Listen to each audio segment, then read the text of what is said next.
Assalamualaikum warahmatullahi wabarakatuh. Semangat pagi, kita bisa luar biasa. Oke, pada kesempatan kali ini saya akan melaksanakan ujian periodic service 1000 horsemeter. Pada kesempatan kali ini saya akan melaksanakan PS 1000 HD785/7. Perkenalkan, sebelumnya nama saya Septian Dwi Anggara, berasal dari UT School Batch 27 Palembang. Lokasi OJT di FMC UTSIM Site Batu Kajang. Oke, langsung di sini terdapat model alat yaitu HD785/7 dengan kode unit DT1118. Untuk engine modelnya itu SAA 12P140E-3. Nama customer PT Sims Jaya Kaltim. Lokasi di FMC UTSIM Site Batu Kajang. Oke, latar belakang saya membuat periodic service ini. Banyaknya unit HD785/7 di PT SIM Jaya Kaltim yang digunakan untuk alat angkut material, sehingga diperlukan maintenance yang benar sesuai OMM agar performance unit tetap terjaga dan mencapai umur yang direkomendasikan oleh factory. Lalu tujuannya yaitu pertama, menjaga agar suatu alat selalu dalam keadaan siap pakai, high availability, berdaya guna fisik yang tinggi. Lalu menjaga agar suatu alat itu selalu dalam kemampuan yang prima, best performance atau berdaya guna mekanis yang paling baik. Lalu tujuan selanjutnya yaitu menjaga agar biaya perbaikan alat itu menjadi lebih hemat, reduce repair cost, atau mengurangi biaya perbaikan. Di sini terdapat tabel untuk periodic service 1000 horse, di mana pada saat kita melakukan periodic service 1000 horse, pada saat yang bersamaan juga kita melaksanakan periodic service 250 horse, 500 horse, dan 1000 horse. Untuk 250 horse kita di sini melakukan penggantian cek level elektrolit baterai, cek level coolant, cek diferensial, oil diferensial, cek atau refresh filter AC, cleaning water separator, cek oil level, final drive, cek alternator, clean breather, cek frame, lubrication, cek braking capacity of parking brake. Lalu untuk every 500 horse, change oil engine, replace filter engine, terus replace fuel filter cartridge, dan replace filter transmisi. Untuk every 1000 horse, replace fuel main filter, replace oil transmisi brake cooling, lalu change oil brake sub tank, replace filter transmisi filter brake cooling, lalu replace brake oil filter element, lubrication, check wear of front brake disc, dan check of engine air intake piping clamps dari kekendorannya. Oke, langsung saja. Preparation. Jadi sebelum melaksanakan periodic service, kita harus melengkapi beberapa perlengkapan terlebih dahulu. Yang pertama yaitu alat pelindung diri. Jadi kita harus menyiapkan alat pelindung diri sebelum melakukan periodic service. Alat pelindung diri atau APD berupa safety helm, safety glass, safety shoes, air flag, loco take out, serta majun. Lalu kita membuat job safety analysis. Lalu kita menyiapkan juga WIFOL dan majun, PAP dan vacuum pump, shop manual dan OMM, spare part, toolbox, filter wrench, oil trap, push pull scale, dan grease pump.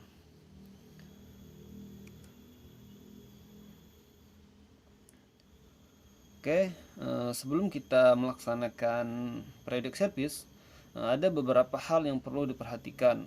Yang pertama yaitu kita harus melakukan washing unit, atau kita membersihkan terlebih dahulu atau mencuci terlebih dahulu unit tersebut. Lalu setelah kita washing unit, kita parkirkan unit di tempat yang rata. Setelah unit diparkirkan di tempat yang rata, kita pasang wheel chock, kita pasang danger tag dan service tag, lalu kita aktifkan parking brake-nya.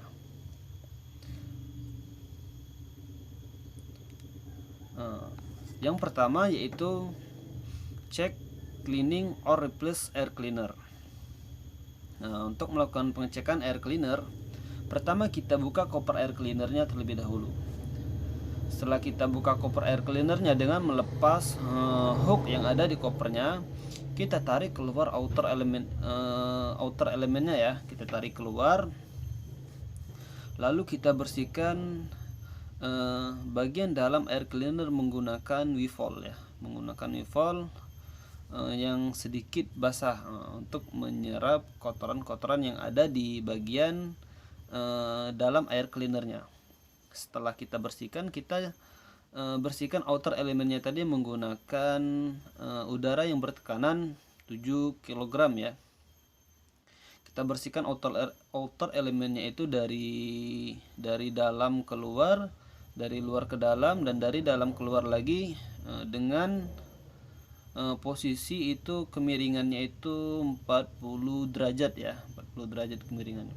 Setelah kita bersihkan outer elemennya, kita pasang kembali outer elemen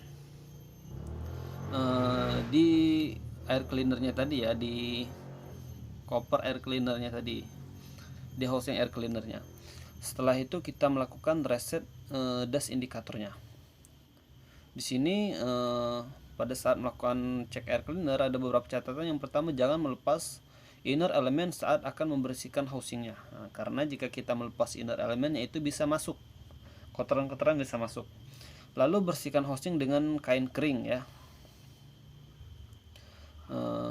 Lalu hanya membersihkan elemen luar menggunakan air kompresor 7 kg. Jangan lebih dari 7 kg karena dapat menyebabkan kerusakan pada bagian dalam dari outer elemennya ya. Selanjutnya saat memasang cap kunci dengan cara silang agar cap air cleanernya itu terpasang dengan rata. Step selanjutnya yaitu change oil engine. Pertama-tama sebelum melaksanakan penggantian oil engine, kita siapkan terlebih dahulu kontainer ya di bawah dari drain oilnya. Setelah itu kita cek sampel PAP terlebih dahulu. Setelah kita melakukan sampel PAP, kita buka drain plug-nya. Setelah drain plug-nya kita buka, kita kendorkan, lalu kita tunggu sampai olinya itu benar-benar habis ya. Jika oli sudah habis, maka kita bisa langsung menambahkan oli di bagian oil fillernya. Itu bisa lihat yang saya tunjuk itu di bagian oil fillernya. Lalu kita isi oli dengan oli 15W40 di bagian fill oilnya tadi. Catatan untuk olinya yaitu oli SI 15W40 dengan kapasitas itu 129 liter. Nah, untuk kekencangan torque drain plug-nya tadi itu 6 sampai 7 kg standarnya. Perhatian juga pada saat penggantian oil engine, kita harus menunggu oli itu sampai benar-benar dingin sebelum kita menggantinya. Lalu selanjutnya yaitu replace engine oil dan bypass filter, penggantian filter oli engine ya. Pertama-tama sebelum kita melakukan penggantian filter oli engine, kita siapkan tampungan terlebih dahulu di bawah filter yang akan kita ganti. Kita siapkan tampungan kecil, lalu kita siapkan cartridge filter wrench untuk membukanya. Lalu kita buka filter olinya tadi menggunakan cartridge atau filter wrench. Kita buka perlahan-perlahan. Lalu setelah kita buka, kita siapkan filter oli yang baru. filter yang baru itu kita isi dengan oli 15W40. Nah, setelah kita isi filter yang baru tadi, kita pasang kembali filter tersebut. Nah, cara memasangnya yaitu kita pasang, pertama kita kencangkan terlebih dahulu menggunakan tangan. Nah, setelah kita putar menggunakan tangan sampai kekuatan tangan kita. Setelah itu kita putar 3/4 putaran menggunakan filter Lorentz. Catatan di sini saat mengisi oli pada filter harus dari luar. Lalu jangan lupa lapisi tipis dengan oli pada rubber atau o-ringnya ya, sebelum kita memasang dari filter lensnya tadi. Lalu saat memasang kencangkan dengan tangan hingga menyentuh holdernya. Lalu running engine untuk waktu yang singkat, lalu kita periksa lagi level olinya.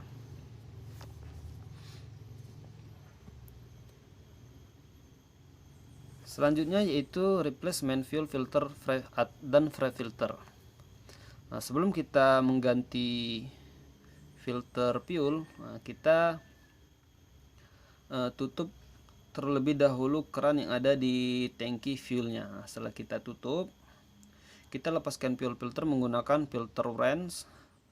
Lalu kita buka free filter dan main filternya.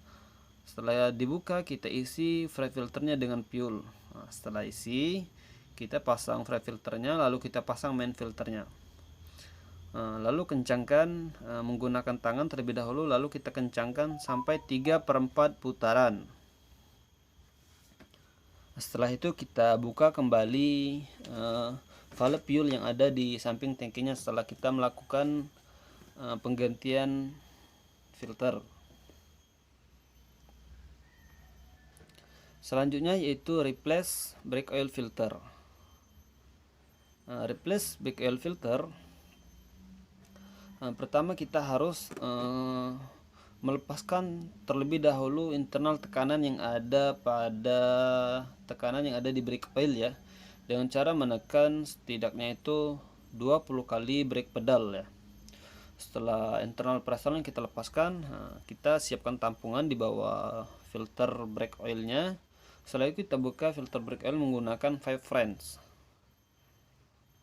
Setelah kita buka filternya, kita ganti elemen dalamnya ya, kita ganti elemen filternya, lalu kita ganti o-ring, lalu kita kencangkan brake filternya. Untuk kekencangan sendiri itu 8-10 kg ports. Lalu refresh transmission main filter. Pertama-tama kita siapkan tampungan terlebih dahulu di bawah filter transmisi. Nah, untuk filter transmisi di sini ada 4 buah ya. Setelah itu kita kendorkan terlebih dahulu drain plug-nya. Kita buka drain plug-nya, lalu kita bersihkan terlebih dahulu case dan holdernya menggunakan Weevil ya. Setelah itu kita ganti elemen filter transmisi tadi dengan elemen yang baru. Jangan lupa juga ganti o-ringnya dengan o-ring yang baru. Setelah elemen baru yang sudah kita pasang, kita kencangkan kembali filter transmisinya. Untuk kekencangan sendiri untuk drain plug-nya itu 5-6 kg meter ya. Dan untuk forecastnya itu 6-8 kg meter. Catatan, jangan sampai terbalik saat pemasangan spring dan bypassnya. Lalu kita bersihkan housing dalam filter dan jangan lupa mengganti o-ring. Lalu change oil transmission brake cooling clean strainer ya. Nah, di sini kita ganti oli transmisi ya. Ganti oli transmisi, pertama-tama kita siapkan tampungan di bawah oli transmisi. Lalu kita melakukan sampel PAP, pengambilan sampel PAP pada oli transmisi. Selanjutnya kita kendorkan drain plug dari oil transmisinya. Lalu kita tunggu sampai oli benar-benar habis. Nah, setelah oli benar-benar habis, kita kencangkan kembali drain plug transmisinya tadi ya. Setelah itu kita buka koper strainer dari transmisinya. Itu untuk strainer itu ada 4 buah ya, kita bisa lihat di sini. Kita buka kopernya, setelah itu kita bersihkan strainer yang ada di dalam oil pan transmisinya tadi. Setelah kita bersihkan, kita ganti o-ringnya dengan o-ring yang baru. Setelah itu kita pasang kembali kopernya. Setelah drain plug transmisi sudah dikencangkan, lalu strainer transmisinya tadi sudah diganti juga, sudah dibersihkan, dan sudah dikencangkan kopernya. Kita isi dengan oli TO30. Untuk level transmisi itu 210 liters. Lalu replace brake cooling oil filter. Replace brake cooling oil filter, pertama kita buka bolt yang ada di kopernya ya, ada 2 buah. Lalu kita lepaskan springnya, kita keluarkan elemen dalamnya, lalu kita ganti elemen yang lama dengan elemen yang baru. Lalu kita juga ganti o-ring dengan o-ring yang baru. Setelah itu kita pasang kembali kopernya. Catatan di sini, pada saat ingin membuka koper kita harus melepaskan internal yang ada di dalamnya tadi secara perlahan-perlahan ya. Pada saat melepaskan koper dari filter brake coolingnya. Selanjutnya itu change oil brake subtank.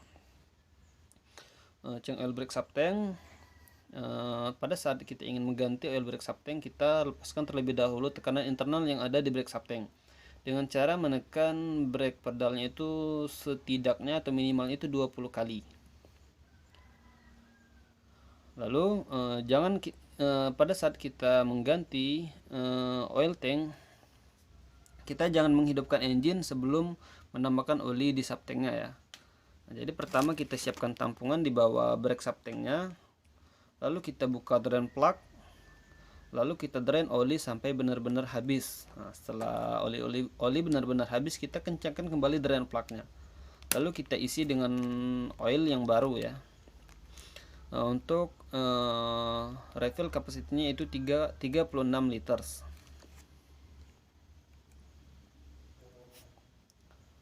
Selanjutnya itu greasing manual. Nah, untuk greasing manual di sini ada beberapa titik. Pertama di rear drip shaft itu ada 2 titik. Rear drip shaft yang depan dan rear drip shaft yang belakang ya. Lalu untuk front drip shaftnya juga ada 2 titik. Front drip shaft yang depan dan front drip shaft yang belakang. Lalu di fan pulley-nya juga ada 5 titik ya untuk greasing manualnya. Nah, kita isi dengan grease yang baru ya. Kita isi, kita masukkan grease pumpnya itu pada titik greasing yang ada di unit ya. Kita isi sampai oli yang lama itu, oli yang baru itu keluar. Nah, itu menandakan jika oli yang baru keluar bahwa pengisian sudah full ya, atau sudah benar-benar terisi. Selanjutnya itu clean breather. Nah, untuk clean breather di sini kita bersihkan damper, transmisi, brake cooling, differential, hydraulic oil tank, dan kita bersihkan bleedernya itu menggunakan udara yang bertekanan.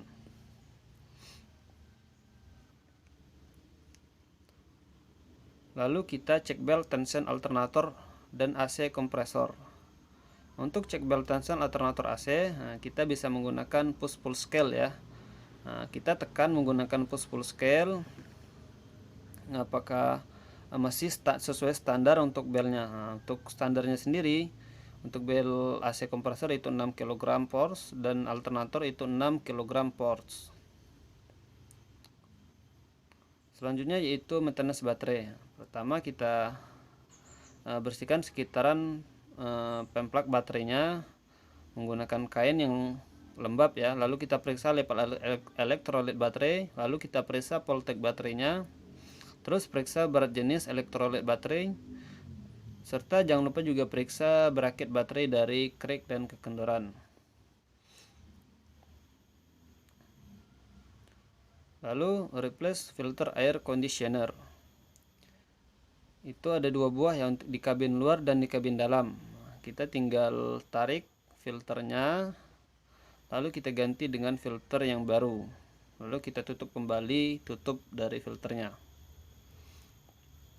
Selanjutnya cek oil final drip differential case. Pertama kita levelkan final dripnya. Setelah final dripnya level, kita cek apakah oli berada jauh pada case-nya ya, pada hole lubangnya. Jika berada jauh dari lubang, kita tambahkan oli sampai olinya keluar. Lalu kita kencangkan kembali drain plug-nya. Untuk diferensial juga sama, kita buka bolt drain case-nya, kita buka plug drain plug-nya, lalu kita periksa apakah oli berada jauh dengan lubangnya ya. Jika terlalu jauh, kita tambahkan olinya sampai olinya keluar. Jika sudah, kita kencangkan kembali. Selanjutnya itu check wear of rear and front brake disc. Nah, pertama kita buka cap nutnya, lalu kita tekan rootnya. Apabila pada saat kita menekan rootnya itu, jika slitnya itu sudah terlalu jauh atau sudah masuk, itu menandakan bahwa front brake itu sudah mengalami keausan. Nah, jika slitnya itu masih terlihat, maka front brake-nya belum haus.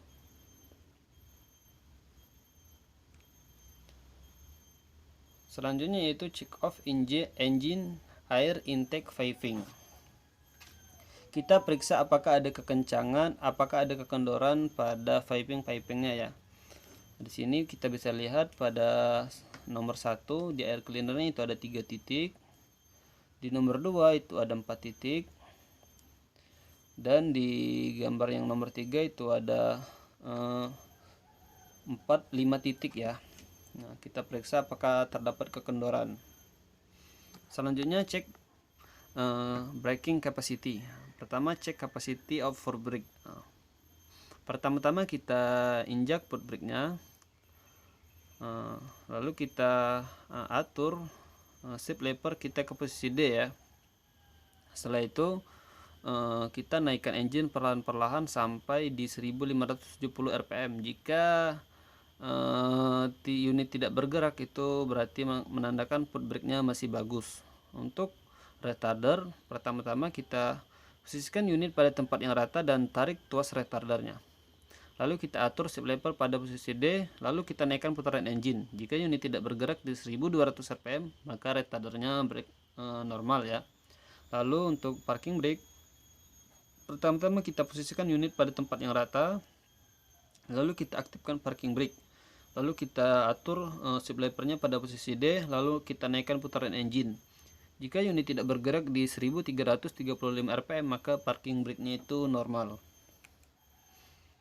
Kesimpulan, alat-alat berat haruslah diperlakukan sebagai layaknya sebuah alat produksi agar selalu dalam kondisi yang prima dan bekerja secara terus-menerus dengan downtime yang seminimal mungkin.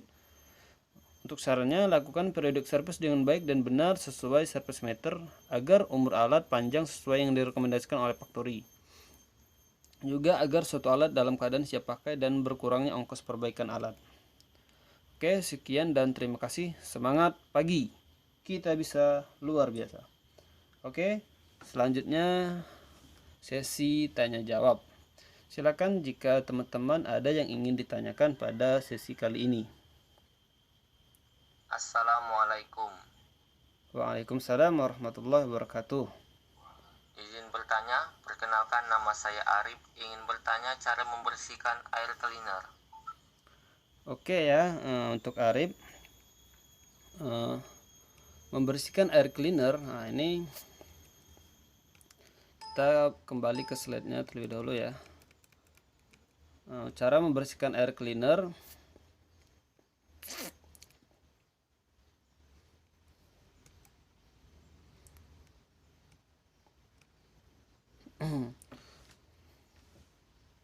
Oke ya, ini Nah, cara membersihkan air cleaner itu kita bersihkan hanya bagian outer elemennya.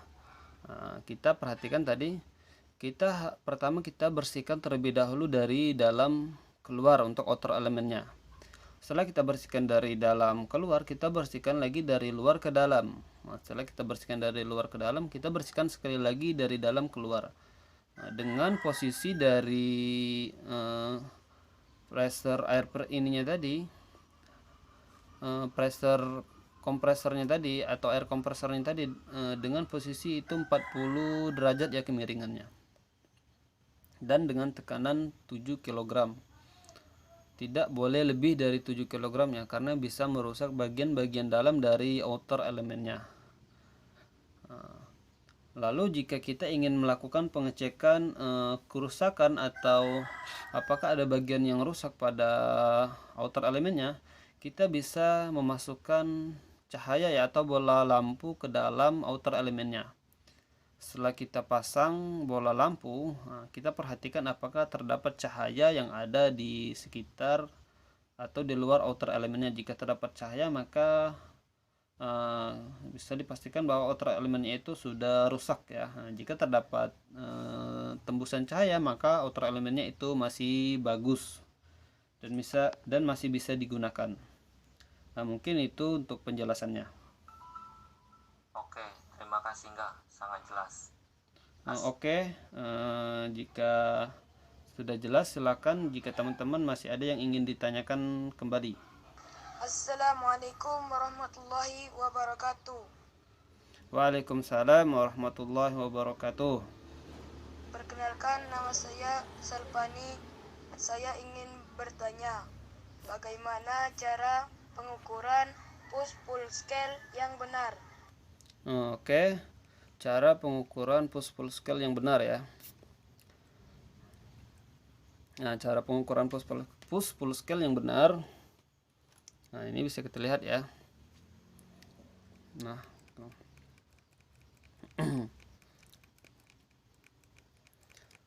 pertama kita siapkan menggunakan push-pull scale-nya ya, alat push-pull scale-nya. Setelah kita siapkan alat push-pull scale-nya, kita juga harus menyiapkan sebuah mistar ya. Nah, nantinya dimana berguna untuk melakukan pengukuran berapa senti pergerakan dari bel alternatornya ya, bel alternator dan bel AC-nya. Nah, ini. Nah, di sini kita bisa lihat ya, kita tekan tengah di permukaan tengah dari belnya menggunakan push-pull scale. Setelah kita tekan dari titik awal ke titik tekan, kita lakukan pengukuran berapa deflectionnya. Deflection dari titik awal ke titik setelah ditekan. Nah, jika lebih dari defleksinya itu 10 mm untuk kompresor AC, untuk bel AC, maka kita harus melakukan pengukuran pengejasan kembali sampai dia di posisi 10 mm untuk deflectionnya. Sama juga dengan alternator. Nah, jika pada saat kita tekan menggunakan push-pull scale lalu kita ukur menggunakan mistar, jika deflectionnya itu lebih dari 15 mm, kita harus melakukan pengukuran atau pengejasan kembali bel alternatornya sampai bel alternatornya itu deflectionnya itu 15 mm untuk bel alternator. Nah, mungkin itu penjelasan dari saya. Oke, terima kasih, sangat jelas. Oke, jika sudah, silakan saya beri kesempatan satu kali lagi kepada teman-teman jika masih ada yang ingin ditanyakan. Assalamualaikum. Waalaikumsalam warahmatullahi wabarakatuh. Izin bertanya, perkenalkan nama saya Budi. Ingin bertanya critical point maintenance baterai. Oke ya, critical points maintenance baterai. Nah, critical points maintenance baterai. Nah, di sini bisa kita lihat ya. Di sini kita harus periksa dengan teliti, karena baterai ini bisa mempengaruhi kinerja dari unit ya, bisa menyebabkan unit tidak bisa running jika baterainya itu tidak kita maintenance dengan baik. critical pointnya itu pertama-tama kita bersihkan sekitaran baterainya. Baterainya itu harus bersih ya.